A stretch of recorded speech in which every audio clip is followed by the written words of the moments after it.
tópico de hoje diz que João envia 2 discípulos seus a Jesus.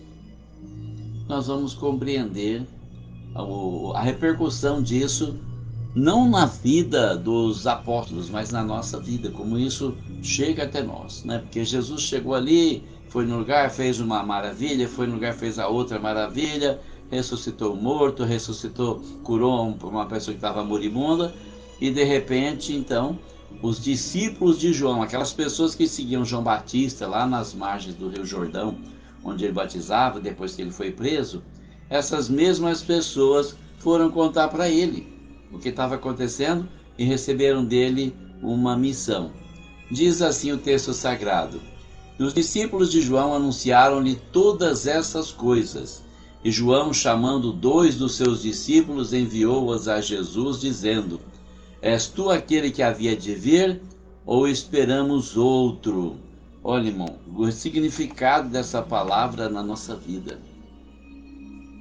Tem pessoas que vê tanto milagre, tanto sinal, tanta coisa, mas ainda não adquiriu fé para saber que está no caminho certo. Precisa de mais sinal, precisa de mais prova, precisa de mais testemunho. E é por isso que nós não podemos parar de dar testemunho. Não, peraí, irmão, mas essa pessoa já está evangelizada. Sim, mas muitas vezes ela é aquela pessoa que precisa de mais testemunho, precisa crer mais. Nós não sabemos o dia a dia de ninguém. Nós não sabemos o que a pessoa está enfrentando todo dia, a todo momento. Quantas pessoas passam por provações, por privações de todos os tipos, e só Deus, que conhece os corações, sabe como é o estado de cada um. Muitas vezes a pessoa precisa ouvir essa palavra de novo, precisa ouvir de uma outra forma. Eu me lembro quantas vezes ouvi a pregação da palavra de Deus e parecia que estava tudo bem, mas a angústia que estava no coração, o desânimo, a tristeza por tantas provações, e de repente aquela palavra, a mesma palavra, parece que vinha arrebentando a gente por dentro. Eu nunca vou esquecer de uma ocasião, nós estávamos sem pastor. O pastor Santana sempre mandava um obreiro na quinta-feira para pregar naquela varandinha da irmã Hilda. A gente se reunia ali, era um lugar às vezes frio, irmãos, porque olha, sinceramente, parece que ninguém tinha ânimo para nada. Quantas vezes eu estava lá dirigindo culto, eu era novo convertido, estava aprendendo a dirigir culto, e pegava a harpa cristã, vamos louvar a Deus, e começava a cantar, e olhava para aqueles irmãos com aquela carinha desanimada. Eu lembro que uma vez nós estávamos cantando o hino 491, e de repente eu senti aquela onda de desânimo de todo mundo, e eu parei, e todo mundo parou também. Assim, falei, gente, é só eu que estou fazendo aqui. Então aquele desânimo todo, aquela tristeza, pessoas lutando contra, pessoas querendo tomar a frente, pessoas tentando atrapalhar o que a gente fazia, porque foi difícil. Às vezes marcavam um culto, eu trabalhava como motorista lá em Bebedouro, vinha de carona, chegava de tarde, né, 6 horas, 7 horas, tomava um banho correndo, morava do outro lado da cidade, e pegava a bicicleta, botava essas crianças em cima e ia até o outro lado, sem jantar, sem nada, para fazer a obra de Deus, por amor à obra mesmo. E quando chegava lá, muitas vezes alguém falava: ah, fulana mandou trocar o lugar do culto, não vai ser mais aqui, vai ser em outro lugar. Ela marcou em outro lugar, quer dizer, eu estava lá servindo de fantoche. Era virar as costas e ir embora para casa, porque eu ia fazer o quê? Andar mais outro tanto para chegar. Não, né? Empurrando a bicicleta, carregar de criança muitas vezes. Era difícil, era desanimador. E foi num culto desses que eu estava ali sentado na varanda, numa tristeza, num desânimo, pensando: puxa, o Senhor falou pela irmã Lourdes que tinha uma grande obra na minha vida, mas será que é isso aqui? Não pode ser isso, não é possível. Aquela tristeza, já começando a desacreditar de tudo, e vem o pastor Lorival lá de Santa Rosa de Viterbo, com a esposa dele, não me lembro o nome dela, e ele veio para dirigir o culto, para pregar, e deu a oportunidade para ela cantar um hino. E ela começou a cantar aquele hino, não sei quantos conhecem o hino, falava assim: a vida tem tristezas mil, nem tudo é um céu de anil, mas contra a dor que é tão sutil, há um caminho só, Confia em Deus, que Ele sempre te ouvirá. Confia em Deus, que Ele nunca falhará. Confia em Deus, que as negras nuvens passará. Oh, não duvides, mas confia em Deus. E aquela voz dela foi penetrando tão fortemente no meu coração. Eu estava assim tão alheio a tudo aquilo, e aquela vozinha doce, aquela vozinha suave, foi tocando no meu coração com essas palavras, com esse louvor que eu tinha cansado de ouvir quantas vezes. E de repente, lágrimas brotaram dos meus olhos e todo aquele peso saiu do meu coração. Eu lembro da irmã, faz tanto tempo que ela partiu para o Senhor, irmã Elvira, que era mãe da nossa querida irmã Hilda, né? A senhora já foi morar com o Senhor também. A irmã Elvira, ela gostava muito de mim, ela devia ter uns 85, 87 anos, e aí depois conversando com eles ali, ela olhou para mim e falou assim: o irmão chorou. Foi tão bom, tão doce, tão suave, porque precisa repetir certas coisas, principalmente no momento que você está desabando. Eu estava desabando, irmão. Eu não estava mais sabendo que direção tomar, o que fazer, estava sozinho, perdido, com uma grande tarefa, uma grande responsabilidade, e lutando contra tudo e contra todos, e não sabia mais o que fazer. Mas naquela noite o Senhor usou aquela irmã, com aquele louvor que tanta gente já cantou, para falar no meu coração. Então, às vezes, o testemunho é importante. Você dar o testemunho, você cantar o seu louvor, exercer o dom que Deus te deu. Você pode até falar: mas o povo já está cansado de ouvir isso. Não importa, irmão, não importa. Vai dar o seu testemunho, vai cantar, vai pregar, vai fazer a obra que Deus mandou você fazer, o dom que Deus te deu para fazer, porque só assim a obra de Deus vai ser feita.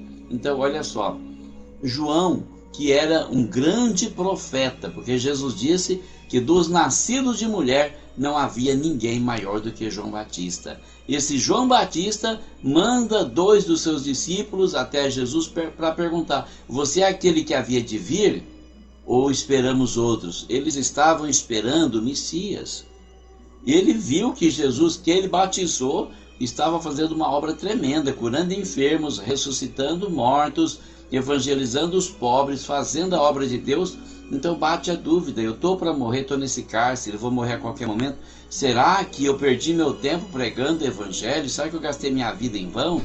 Você é aquele que havia de vir ou nós devemos esperar outro? E quando aqueles homens chegaram junto dele, disseram: João Batista enviou-nos a perguntar-te: és tu aquele que havia de vir ou esperamos outro? E na mesma hora curou muitos de enfermidades e males e espíritos maus, e deu vista a muitos cegos. Respondendo então Jesus disse-lhes: ide anunciai a João o que tendes visto e ouvido. Os cegos veem, os coxos andam, os leprosos são purificados, os surdos ouvem, os mortos ressuscitam, e aos pobres anuncia-se o evangelho. E bem-aventurado aquele que em mim não se escandalizar. Olha que testemunho maravilhoso, que testemunho incrível Jesus dá naquele momento para João Batista. É como se dissesse para ele: olha, meu filho, vai para o lar em paz. Se chegar a tua hora, vai em paz, porque a tua missão foi muito bem cumprida. E é Jesus mesmo que dá testemunho de João Batista depois disso tudo, não é? Então ele mostra os sinais que ele está fazendo, fala: olha, vão e anunciem para João o que vocês viram e ouviram. Está acontecendo todos esses sinais. E os pobres recebem ainda o evangelho. Os quais pobres? Os pobres de espírito, porque não é todo pobre que vai para o céu, viu, irmão? Tem muito pobre que vai passar a vida inteirinha sofrendo privações, dificuldades, provações, e quando morrer, ele vai para o inferno. Por que ele vai para o inferno? Já sofreu tanto aqui, mas ele não decidiu abrir o coração, deixar Jesus governar a vida dele para levar ele para o céu. Irmão, a nossa vida é como um barco. E a nossa vida está andando a esmo por aí, está perdido no imenso mar desse mundo. Só Jesus no leme pode nos levar para o céu. Se você não entrega o governo da tua vida nas mãos do Senhor Jesus Cristo, você já está perdido, você já está navegando à deriva. É preciso que ele assuma o leme do barco da tua vida para te conduzir para o céu, porque ele vai começar a te mostrar as coisas que não são do agrado de Deus, que você precisa deixar. Ele vai começar a te dar força para vencer o seu eu interior, para vencer as suas fraquezas, as suas falhas, as suas incoerências, as suas dificuldades, para você vencer a carnalidade, para você se santificar para Deus, porque só no poder de Jesus é que nós podemos nos santificar. Sem Ele nós não somos nada. Com Ele nós somos tudo, porque não somos nós, mas Ele na nossa vida. E Ele é tudo que nós precisamos. Então ele envia essa mensagem: bem-aventurado aquele que em mim não se escandalizar. Porque, irmão, tanta gente se escandaliza no Senhor. Quantas vezes você vai pregar o evangelho para uma pessoa e a pessoa diz: eu já tenho a minha devoção, eu já tenho a minha religião. Eu lembro quando me converti, eu fui falar para minha cunhada Cidinha, esposa do meu irmão Dorival, do evangelho. Falei tanta coisa, mostrei tanto erro tanto erro doutrinário que tinha na igreja, e ela olhou para mim assim, né, na simplicidade dela, porque tudo que ela almejava até então era agradar o esposo, era agradar a família. Ela disse: mas para isso eu vou precisar batizar? Eu falei: se Deus tocar no seu coração, você se batiza, eu disse para ela. Então não vai dar certo, porque eu já sou batizada e tal. Coitada, né? Na simplicidade dela, encontrou uma forma de fugir da palavra. Mas pouco tempo depois, meu irmão Dorival se converteria e ela iria para a igreja mais feliz do que nunca. Ainda lembro do primeiro dia que eles foram num culto no salão que nós tínhamos. Chegou lá, quando acabou o culto, ela olhou para um, para o outro e falou: nossa, que legal, aqui ninguém olha no pé de ninguém. A simplicidade do povo de Deus é encantadora, irmão. Então a gente precisa provar. A gente tem que provar para saber o que é bom e o que não é. Às vezes a gente fica com aquela coisa na cabeça, né? O copo está cheio, o copo está vazio, é meio cheio, meio vazio. Esvazia o copo, deixa Jesus encher com o azeite dele. Você vai ver que maravilha, você vai amar. Se você não gostar, você não é obrigado a continuar, mas vai conhecer, vai procurar saber. Vai numa igreja evangélica, vai ouvir a palavra de Deus, vai ler a Bíblia Sagrada, pede a Deus para te dar entendimento, porque só assim você vai saber se você realmente queria isso ou não. Não se escandalize em Jesus, irmão. Quantas pessoas se escandalizam no Senhor sem ao menos se aproximar dele, sem ao menos dar uma chance para ele mostrar o que ele pode fazer na tua vida. Quando eu paro para pensar na minha vida passada, esse tempo de frio agora, dou tanto glória a Deus, porque eu passei muitas noites no relento, na geada. De dia, no calor do sol, de noite, na geada.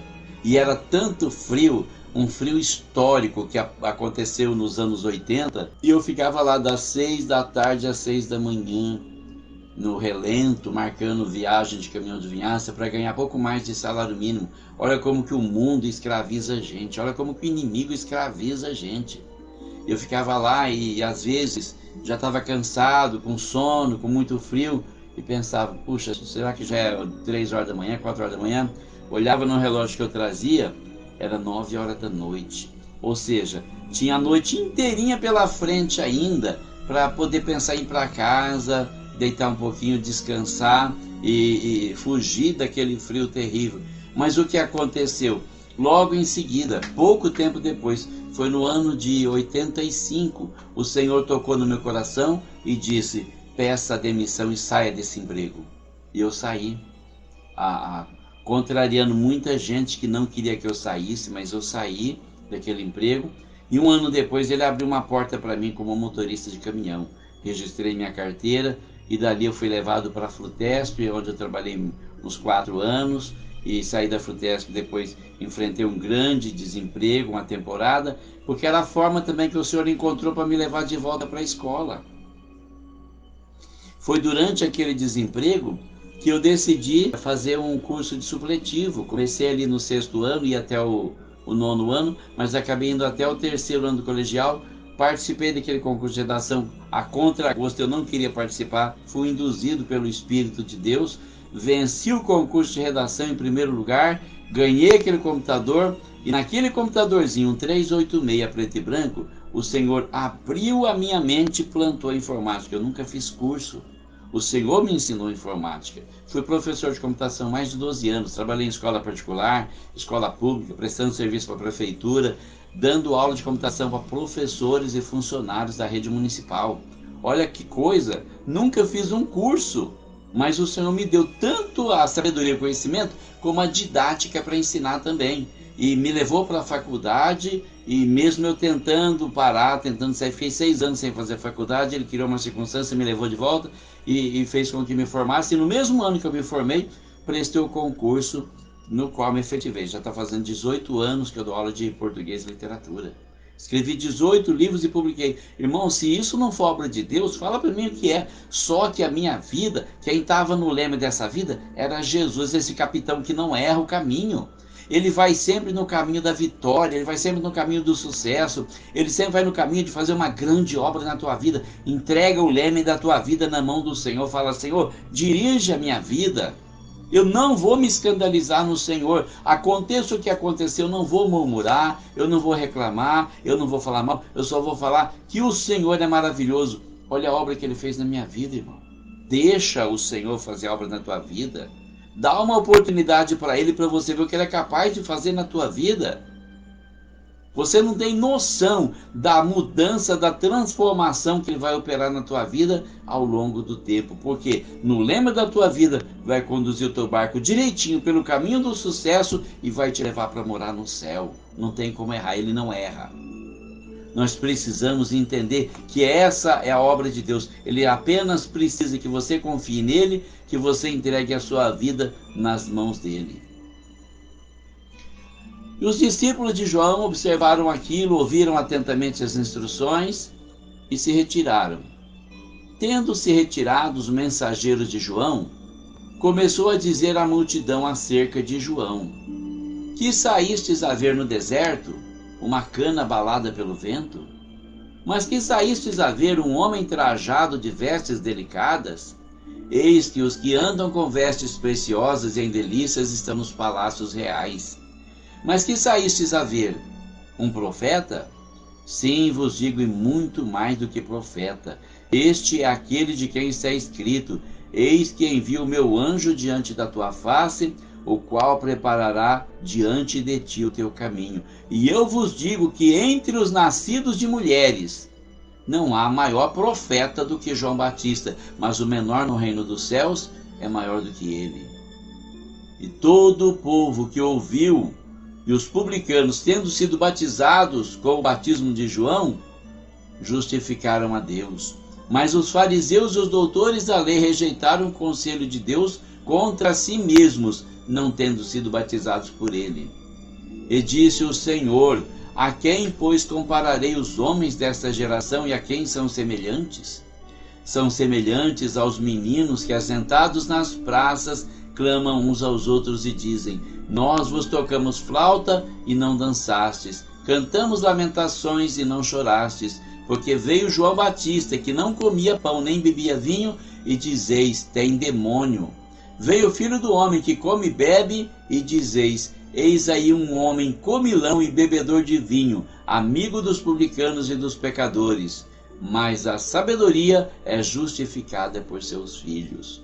Olha que discurso maravilhoso que Jesus faz aqui, né? Quando os mensageiros se retiram e vão levar a mensagem para João, para que ele tenha uma morte pacífica, para que ele tenha esperança, para que ele saiba que está indo para o céu e cumpriu a sua tarefa direitinho, porque Jesus veio, o Messias veio, está pronto para salvar a humanidade. Então Jesus começa a falar a respeito dele. O que vocês foram ver lá no deserto da Judéia?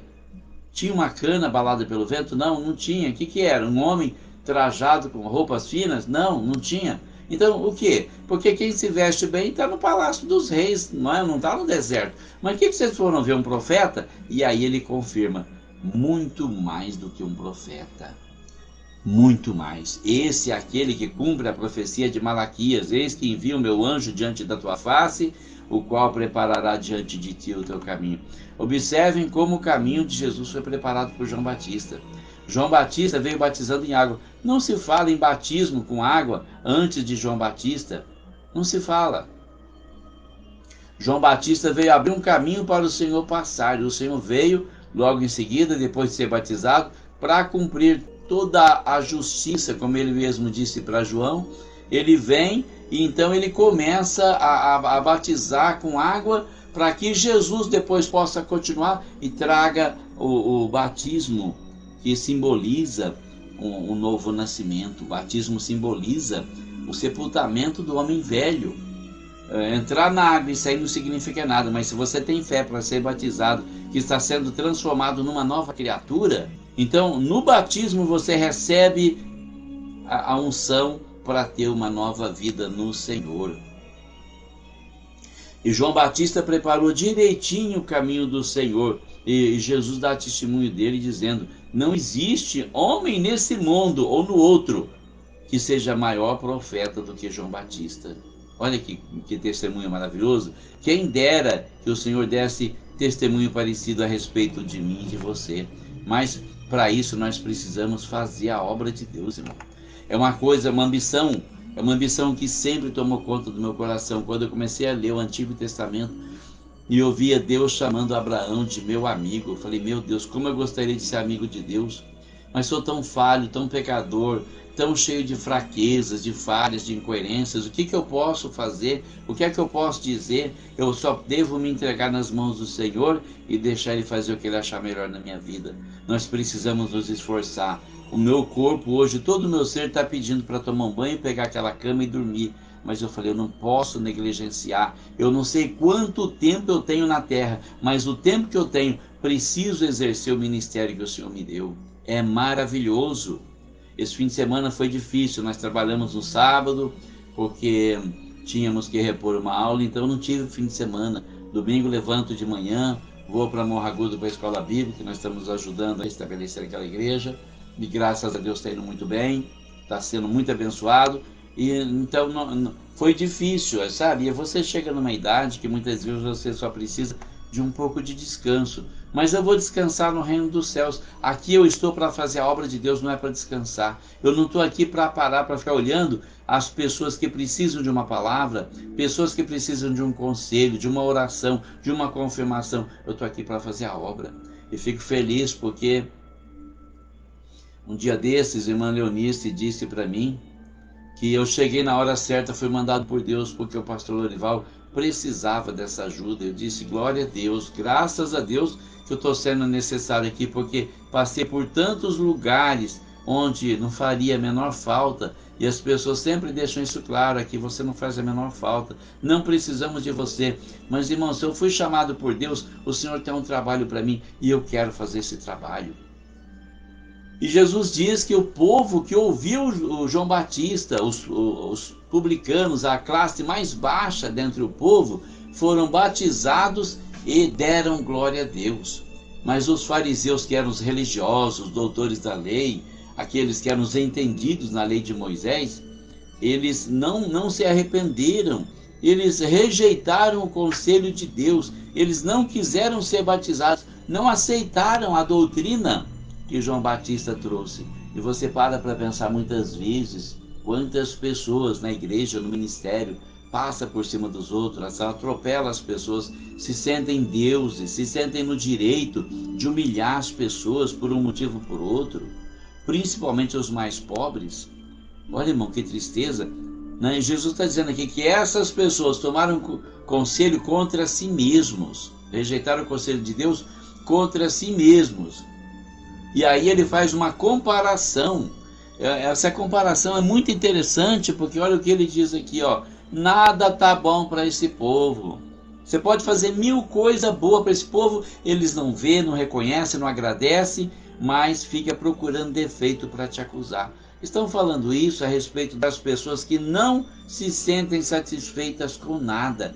Tudo que Deus faz é pouco, nada tá bom, é livramento, é salvação, é bênção material, tudo é pouco, tudo é pouco. Então, são semelhantes aos meninos que, assentados nas praças, clamam uns para os outros e dizem: nós tocamos flauta e vocês não dançam, nós cantamos canções tristes e vocês não choram. E ele diz: João Batista veio, não comia pão nem bebia vinho, e vocês falam: esse aí tem demônio, se não come é porque tem demônio. Vem o Filho do Homem que come e bebe, vocês falam: é um comilão, é um beberrão, é amigo de pecadores. Ou seja, nada está bom para vocês, é necessário fazer uma reflexão, começar a pensar no que você está fazendo da sua vida, diante de Deus, diante da igreja, diante das pessoas. Você está promovendo o reino de Deus ou você está apenas tentando conquistar um espaço para aparecer? Porque nada que não é de Deus vai ficar, irmão. Na carta aos Coríntios, Paulo diz que, havendo o julgamento de Deus, as obras que são da carne serão queimadas, sofrerão detrimento. Então, cuidado com o que você está fazendo. Se aconselhe com o Senhor, ore mais, leia a Bíblia, busque em Deus uma orientação para a sua vida, entregue o governo da sua vida nas mãos de nosso Senhor Jesus Cristo, para que Ele possa realizar a sua obra na tua vida também. Orem por mim, para Deus me dar saúde até o último dia. Eu não quero que Ele prolongue a minha vida na terra, não. Só quero saúde para fazer a obra de Deus. Orem pelo pastor Lorival Martins de Oliveira, está muito doente, coitado, um grande homem de Deus. Tem feito a obra de Deus como está no coração do Senhor. Eu espero que ele continue por muito tempo, com bastante saúde e vigor, para continuar trabalhando na obra do Senhor. Orem também pelo Brasil, orem pela nossa nação. O Senhor vai derrubar esse dragão que está tentando nos escravizar, mas precisa da intercessão dos santos. Nós precisamos que o Senhor preserve a nossa liberdade para continuar pregando o Evangelho. Eu estou orando por vocês, tem meu caderninho verde que está aqui em cima. Todo dia de manhã põe o joelho no chão, apresento os irmãos em oração, peço a Deus para confirmar, para trazer um despertamento na nossa nação, para levantar obreiros nos 4 cantos da nação e também nas redes sociais, para fazer uma mudança na história da nossa nação. E eu sei que o Senhor pode nos dar esse avivamento. Deus abençoe você, Deus abençoe a sua família, Deus abençoe o Brasil, em nome de Jesus.